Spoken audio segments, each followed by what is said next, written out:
가족이라는 단어를 떠올릴 때 어떤 감정이 가장 먼저 떠오르시나요? 따뜻함? 그럴 수도 있지만 솔직히 말해서 요즘 많은 분들이 답답함, 상처, 무거움 같은 단어를 먼저 떠올립니다. 사랑하기 때문에 더 아픈 관계, 가까운 사람이라서 더 쉽게 다치는 말들, 가족 갈등이란 건 참 아이러니합니다.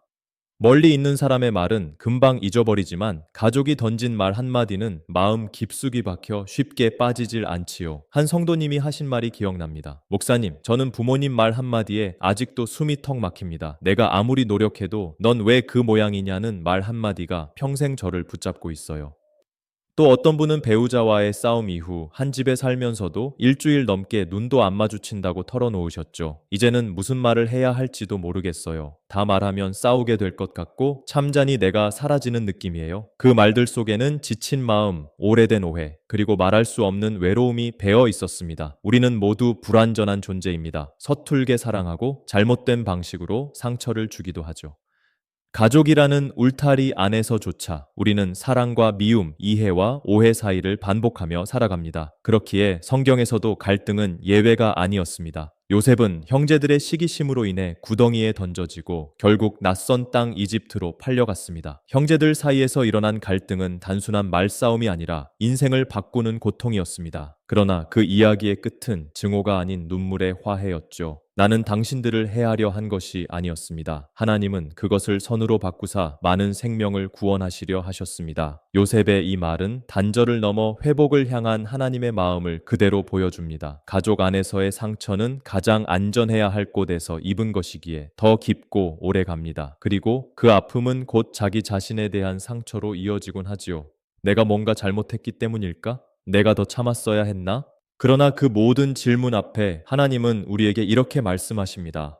네가 어떤 상처를 가졌든 나는 너를 정죄하지 않는다. 나는 너의 고통을 안다. 그리고 회복을 원한다. 가족 갈등은 때로 말보다 침묵이 많습니다. 침묵 속엔 포기, 체념 혹은 사랑의 표현을 잃어버린 낙심이 섞여 있습니다. 그럴 때 우리에게 필요한 건 비난도 조언도 아닌 그 마음 곁에 가만히 서주는 누군가입니다. 그리고 하나님은 바로 그렇게 우리 곁에 서 계십니다. 우리를 다그치지 않고 먼저 판단하지 않으시고 단지 함께 울어주시는 분. 그분이 우리 안에 새로운 시작을 가능케 하십니다. 어느 교우 가정의 이야기를 나누고 싶습니다. 아버지와 아들은 오랜 시간 말을 섞지 않았습니다. 사소한 말다툼에서 시작된 감정의 골이 점점 깊어졌고 결국 서로의 눈을 피하며 살아가는 게 익숙해졌습니다.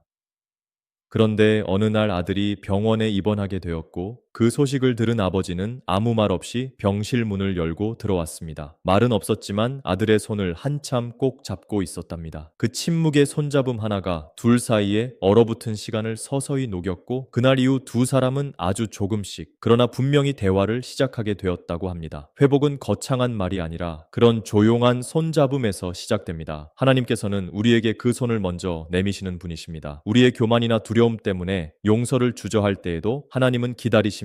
그리고 이렇게 말씀하십니다. 너는 다시 사랑할 수 있어. 나는 너의 상처를 치유할 수 있어. 용서란 모든 게 괜찮아졌다는 말이 아닙니다. 그저 다시 한번 믿어보겠다는 회복을 향한 작지만 용기 있는 발걸음입니다. 우리는 모두 때로는 상처받고 때로는 상처를 주는 사람입니다. 그래서 하나님의 은혜가 아니고서는 가족이라는 관계를 온전히 이어갈 수 없습니다. 하지만 우리가 오늘 작게나마 그분의 시선으로 서로를 바라보려 한다면 우리 안에서 얼어붙은 말들이 조금씩 풀리고 닫혀있던 마음이 조금씩 열리기 시작할 것입니다. 혹시 지금도 마음속에 말하지 못한 아픔이 있으신가요? 용서를 받고 싶지만 용서를 구할 타이밍을 놓치신 분도 또 반대로 용서하고 싶지만 아직 그럴 준비가 안 되신 분도 계시겠죠. 괜찮습니다. 회복은 급하게 달리는 길이 아니라 천천히 걷는 여정입니다. 하나님은 지금 그 여정에 함께 걸으시겠다고 여러분 곁에 조용히 서 계십니다. 오늘 우리가 해야 할 일은 용서라는 거창한 결단이 아닐지도 모릅니다. 그저 주님 앞에서 마음을 조금 열고 주님, 이 관계를 다시 보게 해주세요 라고 기도하는 일, 거기서부터 회복은 시작됩니다. 기도하겠습니다. 사랑의 하나님, 우리를 가장 잘 아시는 주님 앞에 가족의 상처를 고백합니다. 말하지 못한 아픔, 표현되지 못한 사랑, 그리고 외면했던 감정들이 주님 앞에 놓여 있습니다. 우리의 서툰 말과 행동 속에서도 주님은 여전히 우리를 품으시며 기다리셨습니다. 이제 그 기다림 앞에 저희도 작게나마 한 걸음 내딛고자 합니다. 용서하게 하시고 용서를 받을 용기도 주옵소서. 말보다 마음이 먼저 움직이게 하시고 다친 관계 위에 주님의 손이 얹혀지게 하옵소서. 우리의 가족 안에 주님의 은혜가 다시 흐르게 하시고 상처를 안고도 함께 걸어갈 수 있는 회복의 용기를 주소서. 예수 그리스도의 이름으로 기도드립니다. 아멘.